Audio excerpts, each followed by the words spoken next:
illegal immigrants are able to obtain the benefits. And so basically it says once you get, these benefits, you can't interfere with it for a 90-day period or longer. And so there's a number of horrible things. But.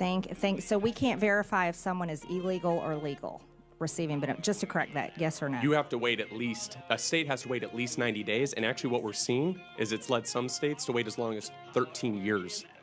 And so on the part. Unbelievable. My time has expired. Thank you very much. I now recognize Mr. Lynch from Massachusetts for 5 minutes. Thank you very much, Madam Chair. First of all, let me congratulate you and also Ms. Stansbury on your new positions. And I want to thank the witnesses for your testimony. We've already heard some good ideas about how to work together. And Mr. Hetler-Gaudette, I, for one, would be most open to working with POGO and trying to work on some of the legislative ideas that you have to actually get at some of this waste, fraud, and abuse. Since this is my first opportunity to speak in this new subcommittee as the representative for the 8th Congressional District in Massachusetts, I want to first of all make clear that my primary purpose in seeking appointment to this subcommittee is for the singular and sacred purpose to defend our democracy, which I believe is under attack in this country, and to uphold my oath to support and defend the Constitution against those who might secretly or openly seek its destruction. Make no mistake, this is a moment for representative democracy. This is a test of our resolve. In the coming days and weeks, we will all get to decide whether we stand with a couple of billionaires who, despite their own financial successes, still harbor such grievances in their hearts that after all that democracy has provided to them, they remain animated by the desire to dismantle this democratic government and to punch down at some of the weakest and most vulnerable in our society. Two men who clearly understand that the easiest way to incite large numbers of people is to use social media to exploit the dynamic forces of hatred and fear. Madam Chair, if we're going after waste, fraud, and abuse, let's start with abuse. Abuse of power. As of yesterday, there were 55 lawsuits under consideration by the federal courts across our nation as a result of Elon Musk's and President Trump's unlawful acts. Many of those lawsuits have already been sustained by the federal district courts and orders have been rendered to undo those unlawful acts. But this is just the beginning, and Congress has an important role to play, and I, for one, look forward to that opportunity. This is a moment of great consequence for our country and for our democracy, and I remain grateful to the good people of the 8th Congressional District of Massachusetts who sent me here. Mr. Hetler-Gaudette, again, happy to join you on some of your efforts. POGO has worked very closely with our IG community, is that right, the Inspector Generals? Yeah, that's correct, Congressman. I know your work is very much similar to what we ask our Inspectors Generals to undertake. I want to ask you, what do you think? So in the most recent report from the Inspector Generals, and this is the Council of the Inspector Generals, a nonpartisan group on integrity and efficiency in government, they identified more than $93 billion in potential savings. So the first thing that President Trump did coming into office was to fire 17 agency inspectors general. What can you tell us from POGO's standpoint? What does that do to our ability to identify and root out waste, fraud, and abuse? My whole career I was pretty much bald, so people just got to know me as being a bald guy. I did wonder what it would be like if I could have hair. When you have different camera angles and it's getting different parts of your head, all of a sudden now things start sticking out. You're trying all the different hairstyles and trying to do all these things to try and hide it, but you really know that it's not really hiding it. You start saying, man, I got a nice shaped head for a bald head, You know, that really looks good, but really don't. You know, really you want hair. I never thought there was an option for me not to be bald. Once I got my consultation at Restore, it was an easy decision to make. Here at Restore, we've mastered a procedure that doesn't require a scalpel or stitches. It's safe and totally undetectable. It's the best method to regrow your own hair. The Restore process was not painful whatsoever. It's a simple process, relaxed the whole time. Then in the morning, I was out in the afternoon. I get different reactions every day. People can't believe that it's my hair. I feel better with hair, and I feel like I can pull off more looks. Immediately after my procedure, I was right back at my normal life. I feel good about how I look. Restore! Look at this old dude here. I'm Ryan Sandberg, and I chose Restore. I can be in the barbershop, get whatever style I want. It just makes me feel so much better. The rest of your life, you will have hair, and you'll be happy every day that you did it. Restore has given us an opportunity to present the best us. And I kind of want to open the doors to let men know you can do this. You can talk about it to your friends. You can go get it done. Just an amazing experience for me, and I owe it all to Restore.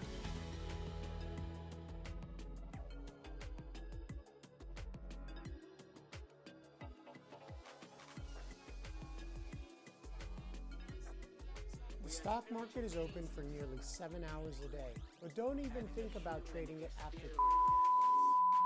Hi, I'm David Kino, and I help ordinary people go after their retirement goals sooner by teaching them how to master the retirement trade.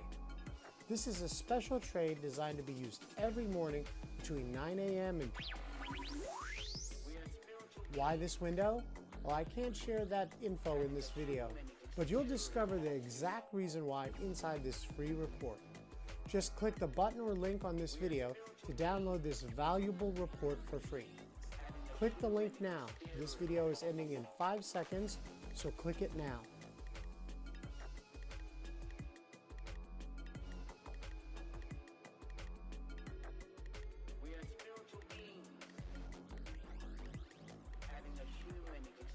Thank you, Congressman. I would say, to put it simply, it completely undermines our ability to root out waste, fraud, and abuse. Inspector General exists for essentially one purpose, and they were originally created in the immediate aftermath of Watergate, and I think you all probably do not need me to give you a history lesson at all on what happened in the Watergate era.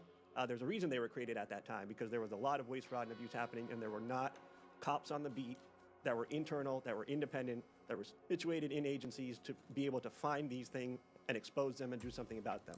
That's what Inspector General exists to do. So it's completely anathema to, I'd say anathema to any stated mission to find cost savings and to root out waste, fraud, and abuse, to fire Inspector General and to undermine them. It makes no sense. Those two things do not add up. Thank you very much. The firings that occurred on the when President Trump came to office included the Special Inspector General for Afghan Reconstruction, Mr. Sopko. I actually did over 20 trips to Afghanistan working with him. He actually uncovered $4 billion in savings in rooting out American taxpayer waste being conducted in Afghanistan. The IG at the Department of Defense, the agency... The gentleman's time has expired. Okay. Thank you, Madam Chair. I yield back. Thank you. Okay, Appreciate thank you. that. Thank you. I now recognize the gentleman from Texas, Mr. Cloud. Thank you, Madam Chair. For far too long, D.C. politicians have gotten away with measuring their personal value and worth by how much of other people's money they give away. And for far too long, they self-righteously have opined that this spending was for altruistic purposes given out of care and compassion. For far too long, they've been more concerned with looking like they cared than having enough care and concern to actually do the due diligence to ensure that the tax dollars were being used wisely and effectively. And for far too long, those of us who've worked to uncover waste, fraud, and abuse have had to deal with what amounts to an unconstitutional fourth branch of permanent bureaucracy that has too often worked to ignore, obfuscate, delay, and frustrate our efforts to bring transparency and oversight. Over the last few weeks, the DOGE effort has begun to uncover not only how massive the waste, fraud, and abuse is, but also the extent at which D.C. politicians and too many obstinate bureaucrats have coordinated to create what is essentially the largest money laundering scheme in history. And while Americans have been working to make ends meet, they have been using taxpayer dollars to fund unnecessary, egregious, and even evil things here at home and around the world. Thankfully, in DOGE, we have a president bringing the leadership needed and a focused effort, along with the talent, technology, tools and transparency to this waste, fraud, and abuse. And to those who would stand opposed to this effort, I would just point out, while it's understandable to find waste, fraud, and abuse that has grown and metastasized in this government even over decades, certainly accelerated over the last few years, to continue to protect it is corruption. I want to thank the chair for beginning this war on waste on this side of Pennsylvania Avenue and bringing together this committee. This effort is so important as we work to relieve the American people of this burden of waste, fraud, and abuse. Mr. Talco, you mentioned in your written statement and talked about it in your statement at the beginning that this waste, fraud, and abuse is a national security threat. And certainly one of the challenges facing us, it is a national security threat, is our fiscal situation. And so we have got to find ways to find savings to the American people in order to bring confidence to the bond markets, to put our country on a fiscal footing, and to reverse the curse, so to speak, that we are placing on our children and our grandchildren. You mentioned a couple threats, though. You mentioned internal threats. You said that these cases involve government employees, individuals entrusted with administering benefits who, instead of using their positions to approve fraudulent claims, override security controls, or even sell sensitive claimant information for profit. Now, this is not every federal employee for sure, but within the context of people who are trying to give their best effort, we have an internal threat. But you also mentioned transnational fraud rings, terrorist organizations, nation states, North Korea, nuclear weapons program, funded by our tax dollars, China, Nigeria, Iran, Romania, Russia, not our friends necessarily, that are being funded by taxpayer dollars. Could you give us some examples of how this is happening? Yeah, so when you think about what happened during the pandemic, $1 trillion was stolen. 70% of that money went overseas. And I can give you some examples. In a Western state, they had more people applying for unemployment insurance benefits than they had individuals over 18. The people that were stealing the money from Romania were using it to facilitate other fraud schemes that include fentanyl, that include doing things to impact our democracy.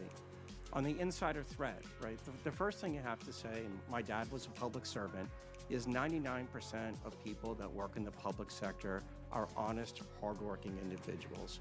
But there are some, and what you need is data and technology to root that out. There were examples during the pandemic, there were some examples even of last week where people got into the Medicaid system in a Western state and stole $50 million in less than 4 months. So you have to have these controls in place, right? These aren't individuals stealing, Mr. Cloud. These are organized criminal groups, both domestic and transnational.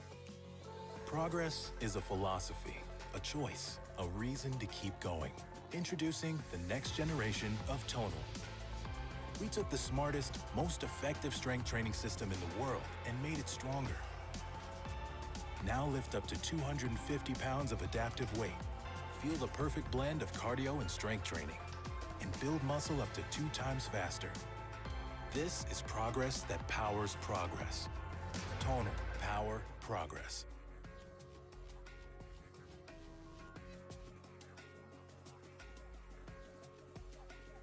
That, as you mentioned, taxpayers are being forced to fund the demise of our own country. Mr. Winston, I wanted to ask you, because there's a lot of talk about reconciliation right now.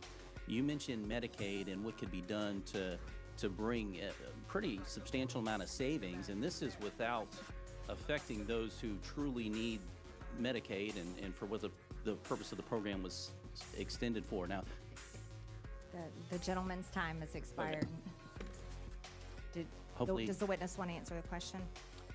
No, only to say that, yes, there's a tremendous amount of savings that can be found from the streamlining rule, but also work requirements in the program is another big area that can be done in reconciliation, and that could save a significant amount as well, $241 billion in federal spending over 10 years. Thank you. Thank you. Thank you, Madam Chair. You're welcome. I now recognize the gentleman from California, Mr. Garcia. Well, thank you. Thank you to all of our witnesses for being here. And I want to just start off by making something clear. I think we're all here to fight against the lies, the corruptions, and the attacks on our social safety net. Now, we should in no way be cooperating with House Republicans who want to shut down the Department of Education and destroy Medicare and Medicaid. And we should not stand by as the richest man on the planet gives himself and his companies huge tax cuts while the American people get absolutely nothing. Now, I find it ironic, of course, that our chairwoman, Congresswoman Green, is in charge of running this committee. Now, in the last Congress, Chairwoman Green literally showed a dick pic in our oversight congressional hearing, so I thought I'd bring one as well. Now, this, of course, we know is President Elon Musk. He's also the world's richest man. He was the biggest political donor in the last election. He has billions of dollars in conflicts of interest, and we know that he is leading a power grab, also abided by and encouraged by Donald Trump and, of course, the chairwoman, Congresswoman Green.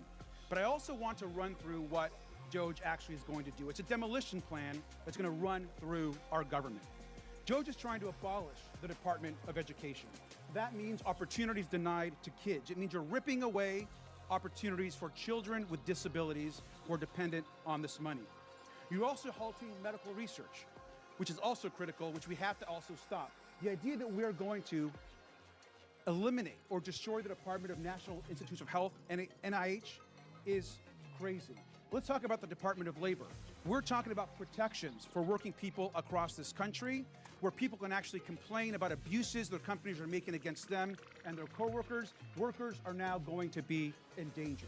Let's also talk about the Consumer Financial Protection Bureau, another huge issue for us. Think about the scammers and fraudsters that will be empowered across this country because Elon Musk wants, essentially, these companies have more power over consumers and over people across this country.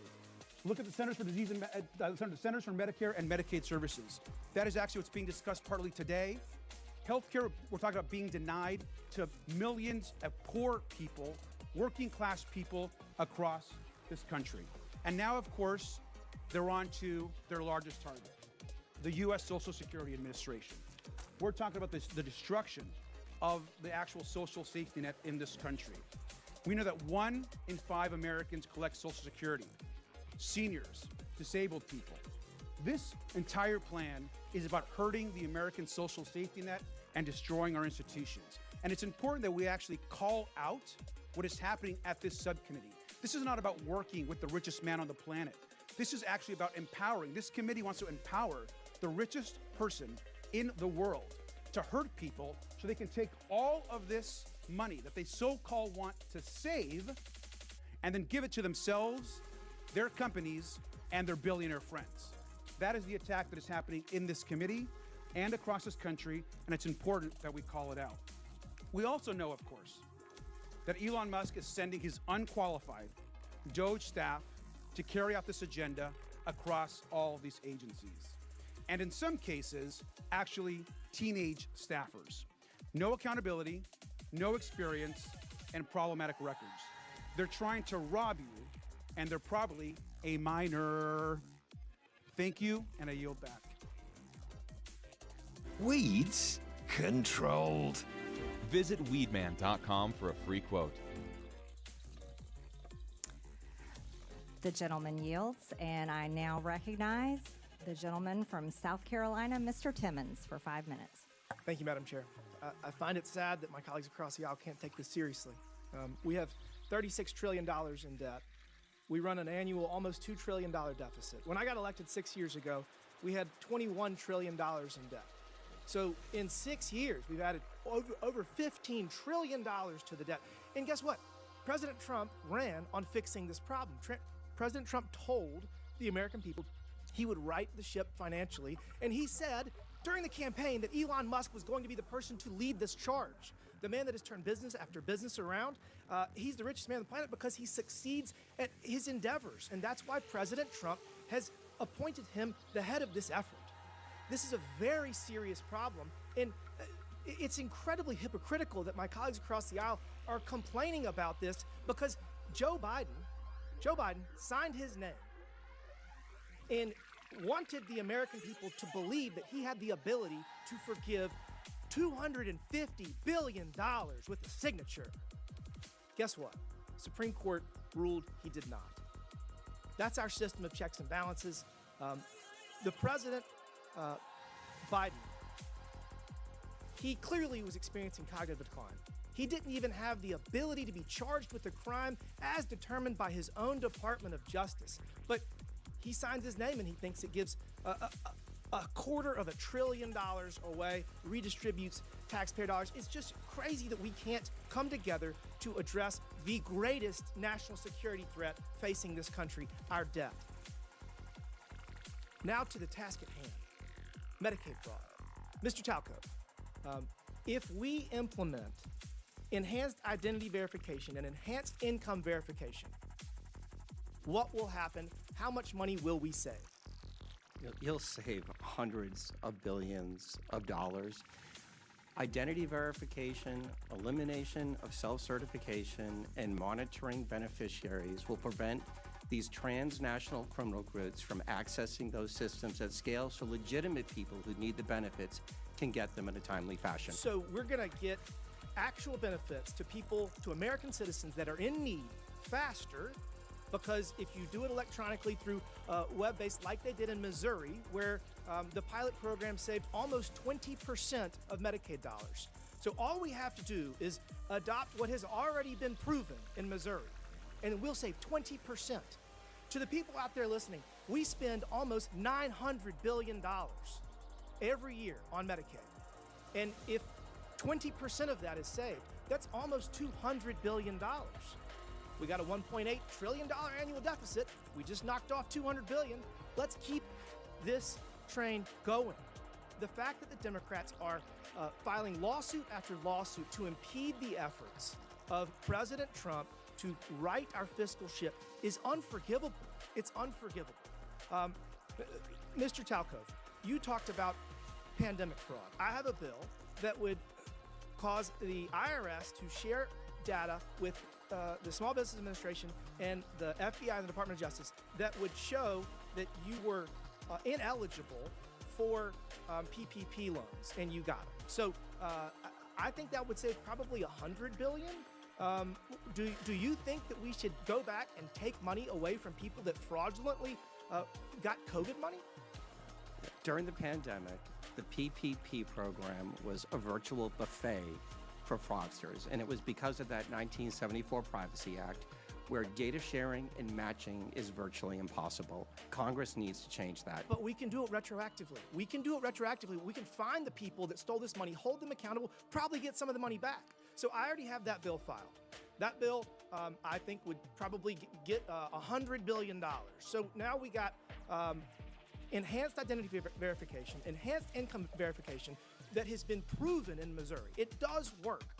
So I'm working on that bill. We're going to drop it soon. That's $200 billion. There's a competition in Congress. I think we should have a competition on this committee. I got $300 billion in savings proposed. We got to all pull our weight because we have such a massive problem right now. But I would just ask my colleagues across the aisle to get out of the way if you don't want to help. If you don't want to help right the fiscal ship in this country, get out of the way. Stop filing lawsuit after lawsuit. We do not have the financial ability to continue down this path, and we're going to save this country with or without you. You can kick and scream all the way, or you can get out of the way. I prefer the former. Thank you, Madam Chair. The gentleman yields. I now recognize the gentleman from Texas, Mr. Kassar. This subcommittee is supposedly about looking into waste, fraud, and abuse. So I'd like to start talking about independent inspector generals who are supposed to be looking into waste, fraud, and abuse. Mr. Talcove, do you know how many inspector generals at agencies that were investigating Elon Musk's companies have been fired by the Trump-Musk administration? No. It is 5. Ms. Royal, the Inspector General of the Department of Labor had 17 open investigations into Tesla and SpaceX. Do you know what the Trump-Musk administration did to that Inspector General? No. They fired him, and I think y'all know. Mr. Whitson, the Inspector General of the Department of Transportation was investigating Tesla. Do you know what the Trump-Musk administration did to that Inspector General? No. They were fired. The Department of Defense's Inspector General was looking into SpaceX. Mr. Hedler, do you know what the Trump-Musk administration did to that Inspector General? I believe he was fired. Thank you. I think everybody on the panel knows what the answer to these questions were. The U.S. Department of Agriculture Inspector General was investigating Musk's Neuralink. Mr. Talcove, now I'll ask you again under oath, do you know what Mr. Trump did to that Inspector General that was looking into one of Musk's companies? No. He was fired. The Inspector General at the EPA was repeatedly taking on Tesla. Mr. Hedler, since it seems that you're answering the questions that everyone knows the answer to, do you know what the Trump-Musk administration did to that Inspector General? I believe he was also fired. Also fired. At least 5 Inspector Generals that were looking into Elon Musk's companies were fired by the Trump-Musk administration. These Inspector Generals, who are independent, protected by law, they are the people that find the waste, fraud, and abuse and found many of the cases of waste, fraud, and abuse that have been brought up today, fired because they were looking into Elon Musk. At the NLRB, the National Labor Relations Board, which is supposed to protect workers from getting their unions busted by folks like Elon Musk, made functionally broken by the so-called Department of Government Efficiency that really is the Department of Government Efficiency for Elon Musk, not for you. They are trying to shut down the Department of Education, the Department of Labor. You know what Elon Musk doesn't seem to be looking into? His own contracts. Again, I'll ask you, Mr. Talcove, do you know how much money a day Mr. Musk will receive from the federal government for his contracts?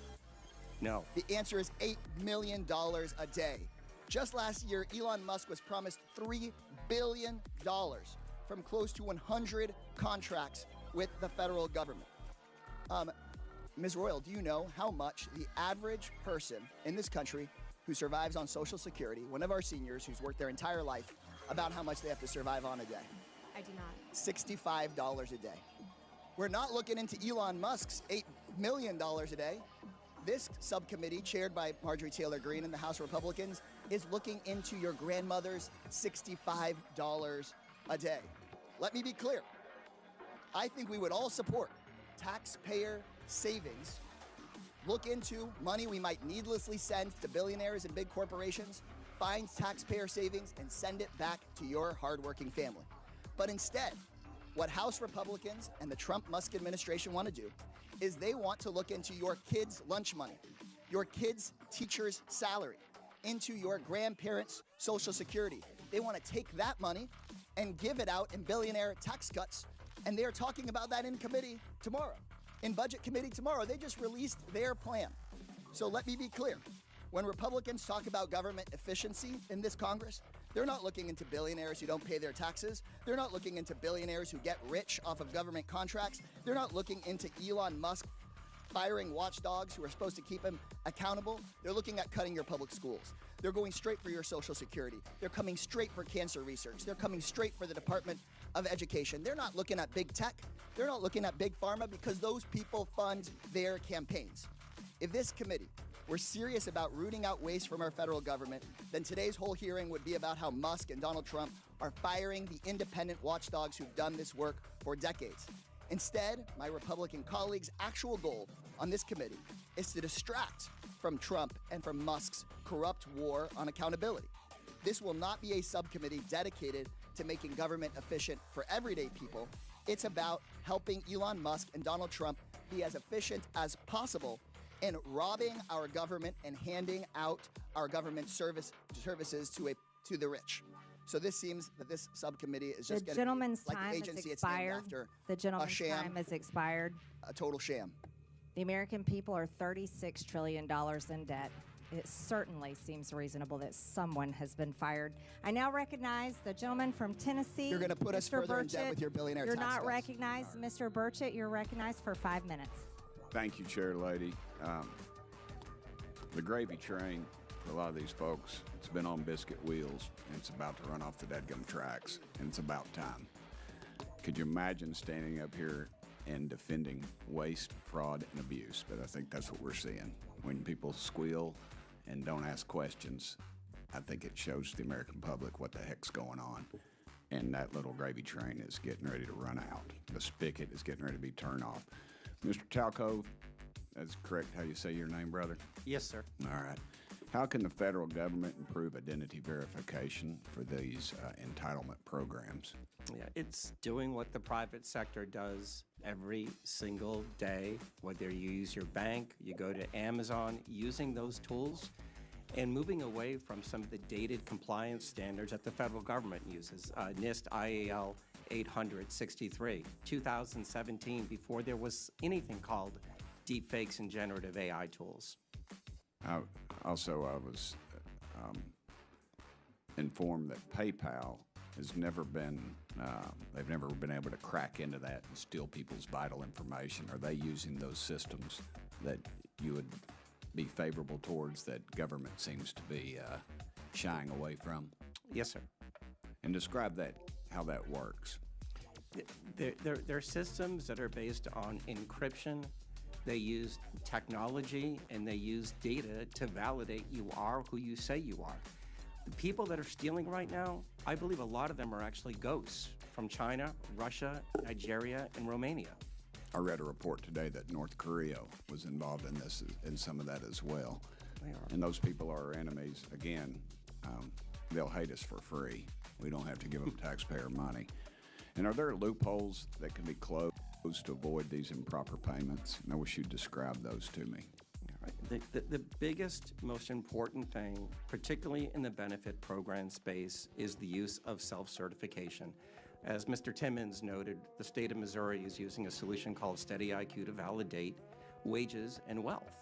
You cannot allow individuals to provide the information based upon what they think. It has to be based on what you know, and that will stop the ghosts from using people's identities to steal money from U.S. taxpayers. How much money do you calculate is wasted due to waste, fraud, and abuse in the entitlement programs each year? Yeah, my number right now between federal, state, and local government is you can save $1 trillion a year by simply putting in front-end identity verification, eliminating self-certification, and monitoring the back end of the programs that are providing the benefits. Those three things. You said you could eliminate that, but are there others you feel like some more low-hanging fruit? I would start with those three things because they're simple. That'll take that 20% fraud rate that you're seeing in the public sector down below 5%. Chair Lady, I would suggest that we adopt Mr. Timmons' legislation and get that out of the committee as fast as possible. What actions also could Congress take to fix these problems quickly? I think the first thing is updating and redoing the 1974 Privacy Act. That is virtually impossible to do data matching. It's very difficult to have data shared. And when you look back at the pandemic, data sharing and data matching would have stopped probably 50% of the $1 trillion that was stolen from taxpayers. Do any of y'all like to add anything to that? Congressman, I would just add that rather than accepting self-attestation, that states should have to be required to actually verify people's identities. And here's the key part: before they get enrolled. They shouldn't get enrolled and then eventually come down later on down the road. It's amazing to me. I have a doctor's appointment back in Knoxville, and the verification process is very extensive. It's more so than the federal government requires for any of this. What type of computer systems are these agencies using, and do they need updating? They're using very dated technology, but they're also burdened. I look at the USDA, 6.2 million words in a 10,000-page document that shows how to implement the rules of the program.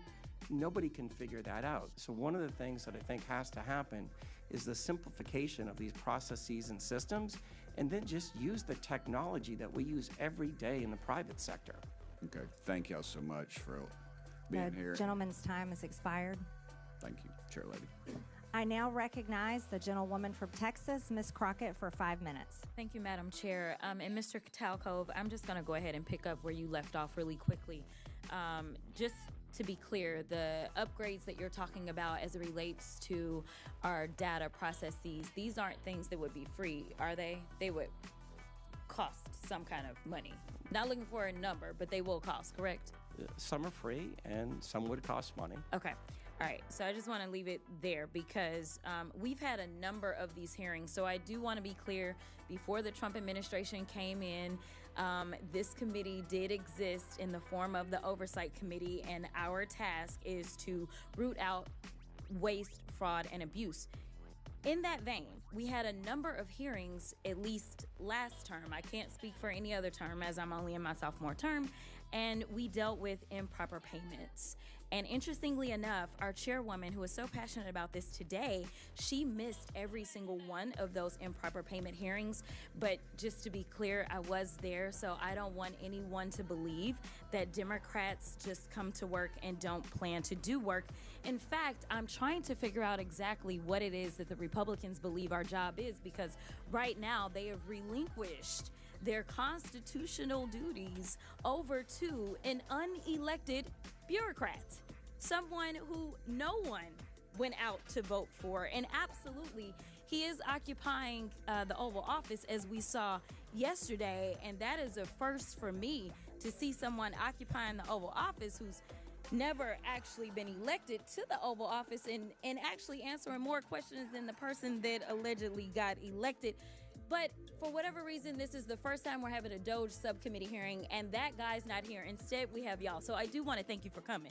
But I will say this. It's also interesting to me that in the first few days of DOGE existing, we know that they are trying to get rid of the Department of Education, USAID, Consumer Financial Protection Bureau. They're laying off FAA workers. They are going after the FDA, the CDC, the HHS, the FBI agents, and they're talking about getting rid of FEMA. And they brought y'all in.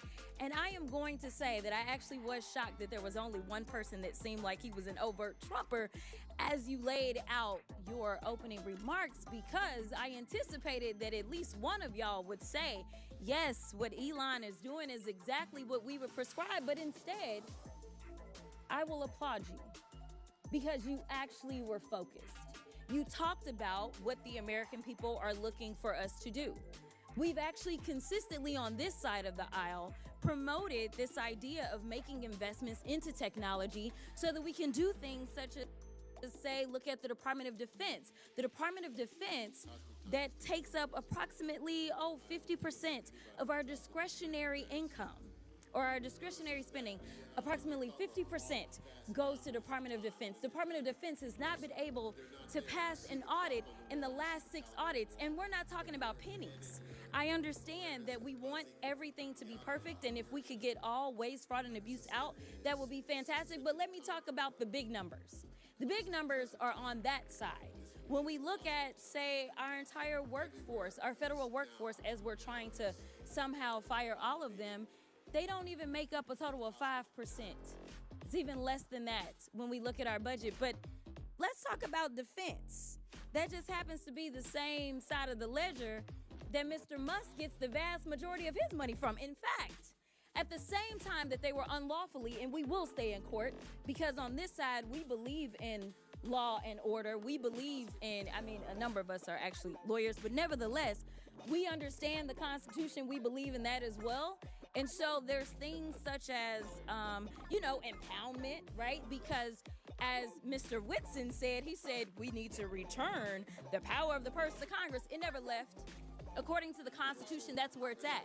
Now, I know that people are confused right now because for whatever reason, we had a guy that went in, and you talk about people invading our data. Listen, people said that they were upset about TikTok, but I'm upset about the guy that runs Twitter, who for sure is doing nefarious things, because I don't understand, if you are trying to conduct audits and figure out where the waste, fraud, and abuse is, I don't know why you would go to some tech guy. In fact, it was only techies that were sitting there at inauguration. We didn't have auditors. I would welcome auditors to come in and do forensic audits. In fact, he sat there in the Oval Office yesterday and he admitted that he was lying, and he was using his propaganda machine to do it when he said that we sent millions of dollars to Gaza for condoms. That was a lie. So let me tell you something. The gentlelady's time has expired. The gentlelady's time has expired. Rein in this rogue actor known The gentlelady's time has expired. I now recognize the gentleman from Missouri, Mr. Burleson. Thank you, Madam Chair. I just want to speak frankly at first to the American people. We're nearing $37 trillion in national debt. What does that mean? That means that each and every U.S. taxpayer owes over $323,000. Okay? What does that mean? That means when the EPIC, which is the Economic Policy Innovation Center, says we have 18 trillion left. That's it. 18 trillion left to take out. And we're spending $2 trillion in debt every year. Folks, we're at the precipice of a debt, like a debt cycle. We are literally at a point in which the dollar will be worth nothing. What does that mean? And we know Social Security goes bankrupt in 8 years, right? Medicare goes bankrupt in 10 years. And then 15 years from now, the dollar is completely devalued and worth nothing. So what does that mean? That means your pension, the money in your bank, your savings is nothing. It's worthless. So what are we doing? We're trying to save this country. We're trying to save your pensions. We're trying to save your bank accounts. We're trying to save this country for the next generation, and it would be nice if we had help. But instead, we have people that are fighting us on this. And I think that I would hate to be in the Democratic Party right now because you're in a really bad bind. You're having to defend all of this crazy spending, all of this crazy waste. So how do you do it? You do ad hominem attacks. You attack the messenger. Oh, Elon Musk, right? He's rich. He must be evil, right? That's the attacks. Really, you can't do any better than that, right? Let's talk on the policy. Help us. We're trying to save this country. This is and Elon Musk, who's making no money doing this, is trying to save this country. Why? Because he has invested in the United States of America more than anybody, right? So I think that we should embrace it. In fact, not a single company, governor of any state would ever turn down Elon Musk and his team of DOGE from coming in and providing free services to right the course and financially in any state or organization. It's ridiculous that we would demonize someone that loves this country so much. Mr. Whitman, the formation of agencies via the executive action is not new, right? The formation of DOGE is not new. Can you are you familiar with any other previous presidencies where they've formed organizations like DOGE via executive action? Yeah, so actually the agency that DOGE is occupying is one that was created in a previous administration, so it is something that happens routinely. But I don't know if that answers your question. Yeah, there's been the Office of Budget Management was created, Environmental Protection Agency was created, the U.S. Digital Service, which is now DOGE, was created all by executive order, right? And actually one other I'd add is USAID was originally created through an executive order by President Kennedy and then later formalized. And then, Madam Chair, I have a video I would like to end with that just, let's review, if we could cue that, to remind, and I want to remind my Democratic friends, at a point in which you once had the majority of the American people on your side, this is what your party believed in. This report tells us how to cut waste, cut red tape, streamline the bureaucracy, change procurement rules, change the personnel rules, and create a government that works better and costs less. I've read it, and where it says the president should, the president will. Among the 800 recommendations, eliminating 12% of the federal workforce, merging some government agencies like the FBI, the DEA, and the Bureau of Alcohol, Tobacco, and Firearms, closing hundreds of government offices outside Washington. From the day I took office, one of the commitments that I made to the American people was that we would do a better job here in Washington in rooting out wasteful spending. We thought that it was entirely appropriate for our governments and our agencies to try to root out waste, large and small, in a systematic way. It means cutting some programs that I think are worthy, but we may not be able to afford right now. A lot of the action is in Congress and legislative, but in the meantime, we don't need to wait for Congress in order to do something about wasteful spending that's out there. We haven't seen as much action out of Congress as we'd like, and that's why we launched on our own initiative the campaign to cut waste. And we're going to keep on finding every possible way that we can do that, even if Congress is not acting. There you go. Stuck with nasal congestion?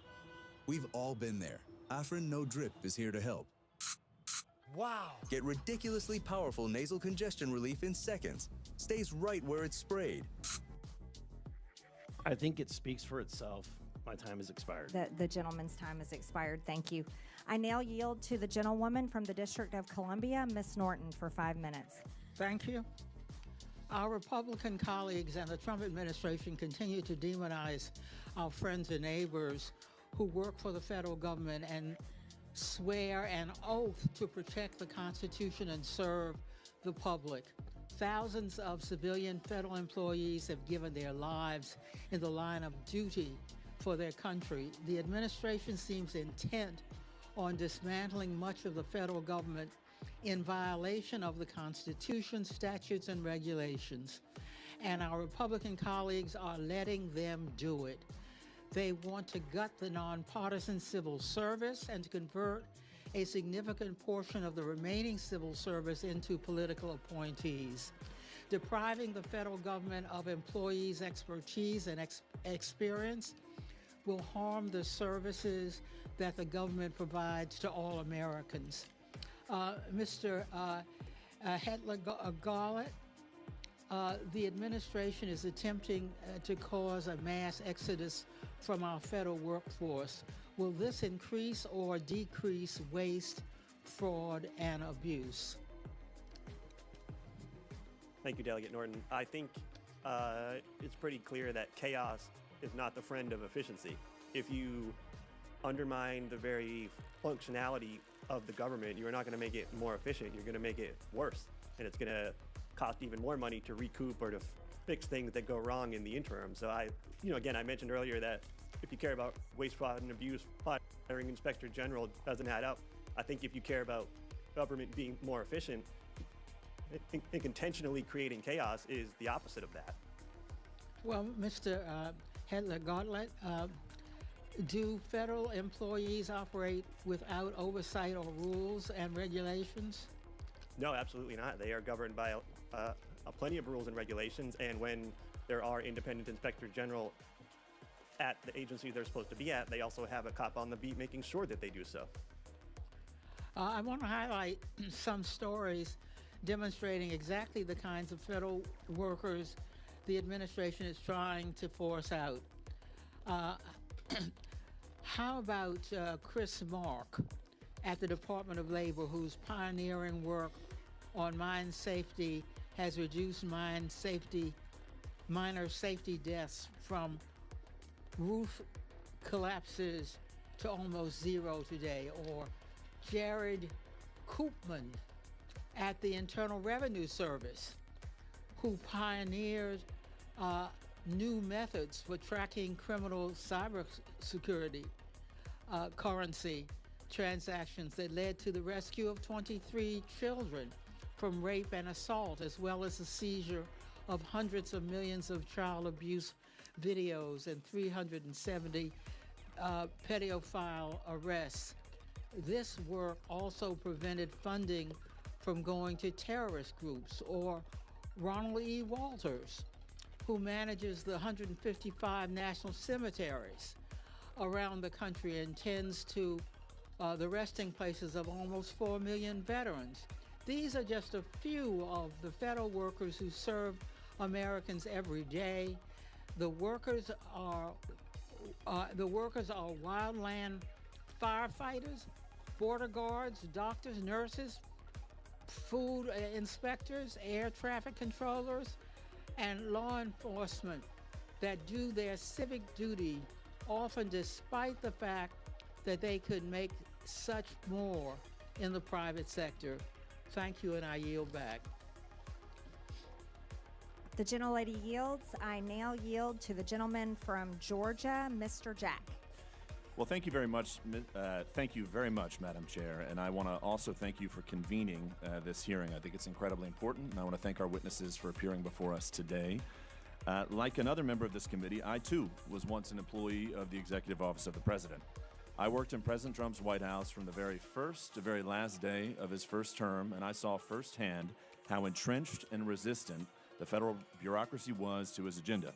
So it's no surprise that today a few of my Democrat colleagues have continued that trend by using their time to bash Elon Musk instead of discussing ways to work together to advance a bipartisan cornerstone of President Trump's agenda, the mission to finally eliminate waste, fraud, and abuse. And I just took a rudimentary count of the Dems' testimony, or rather comments today, and I've got 27 mentions of Elon Musk and 3 mentions of waste. And I don't know if that's, in fact, the right count. Encourage anybody to fact check me, but I think it illuminates and illustrates one of the problems that we're facing, which is a lack of bipartisan effort to address these critical things that, waste, fraud, and abuse is something that should be bipartisan. The chair noted that in her opening remarks.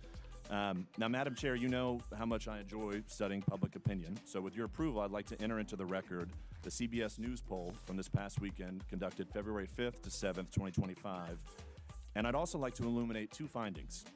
First, 70% of Americans, Democrats and Republicans included, believe President Trump is already doing the job that he was elected to do, which is interesting because I have an article here from CNN from September 2024 that notes Trump says Elon Musk has agreed to lead proposed government efficiency commission as ex-president unveils new economic plans. So he is doing exactly what he said he would do by empowering his administration to root out waste, fraud, and abuse, and that's exactly what we're trying to do here today. I'd also like to note one interesting statistic from that. 62% of Americans want Democrats in Congress to work with us to advance the priorities that President Trump was elected to govern on. So I think those are 2 stats that I hope everyone pays attention to. But to ask questions of our witnesses, I'd first like to start with Mr. Talcove. One of the things that I've found very interesting from your opening testimony is you talked, and I think you engaged with Mr. Burchett on the 1974 Privacy Act. And I had some interesting folks visit my office yesterday who noted that 1/3 of all prior authorizations are still done manually by phone, fax, or direct post mail.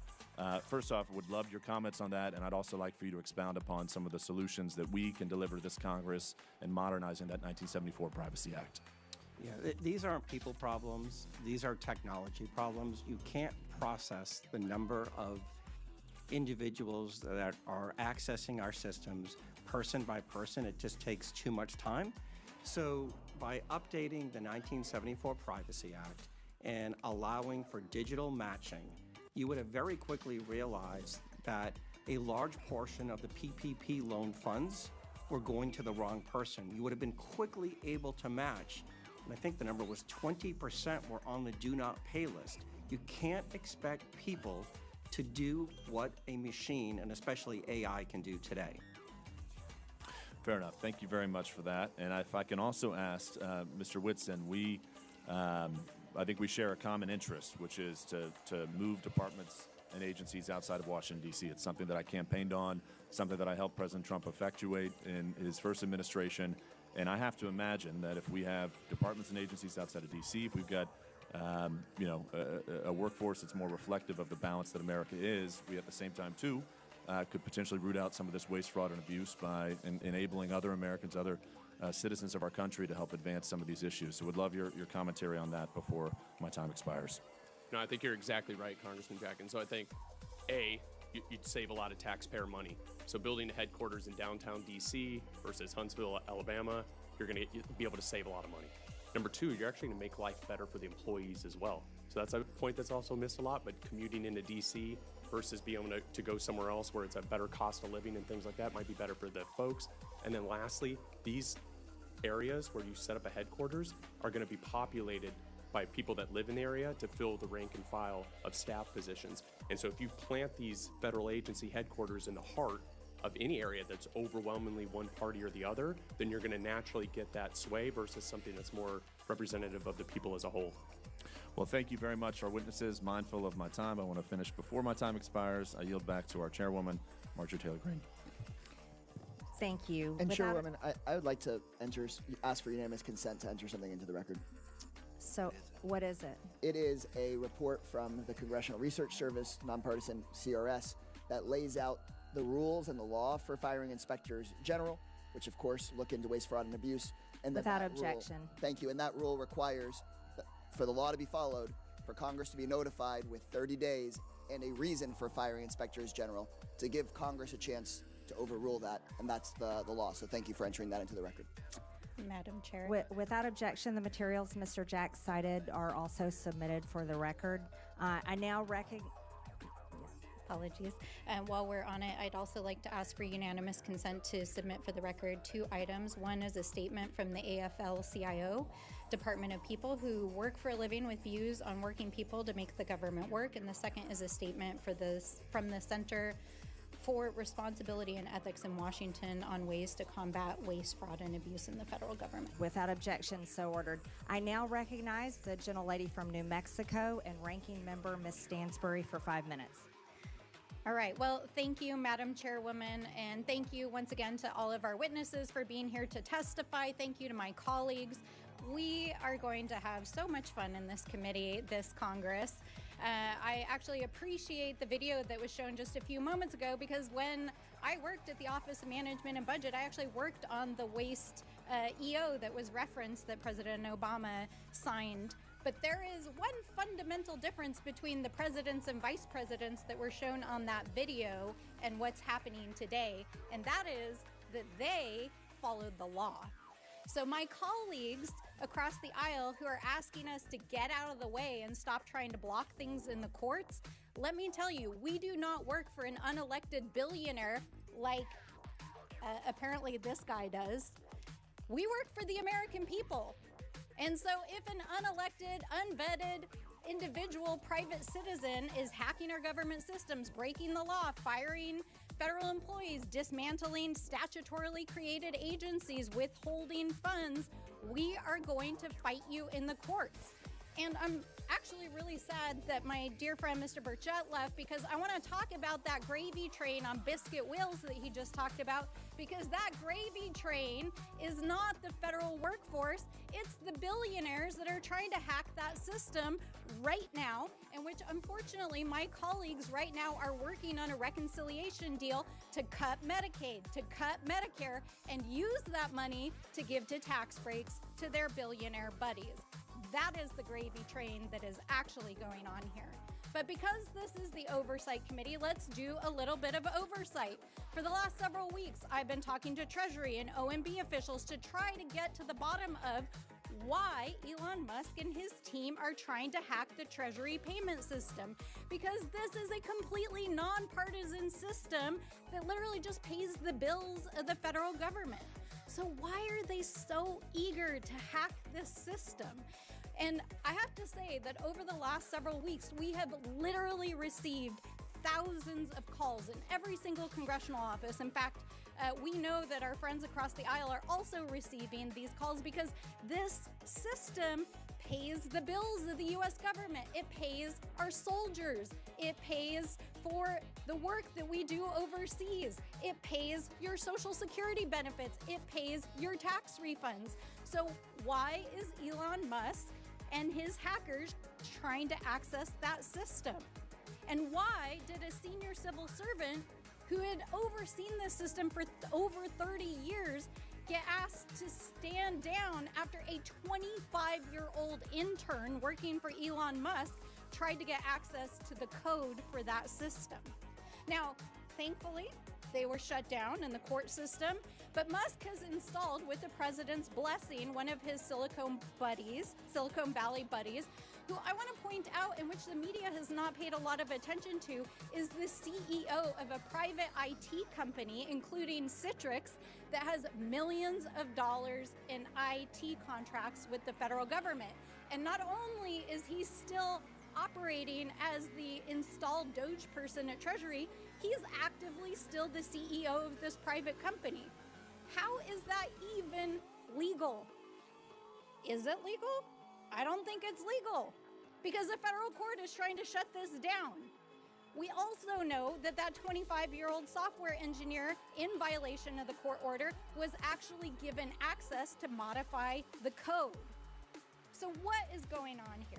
And why is this such a threat to the American people? Why are thousands of people calling us? It's because of the size and the significance of these payments, because it is an invasion of the privacy and security of the American people, because it could threaten our ability as a country if there was a default in the debt ceiling, and because it contains highly classified information that our foreign adversaries are trying to cyber attack us regularly for. So why is a private citizen being given access to this system? We know they're trying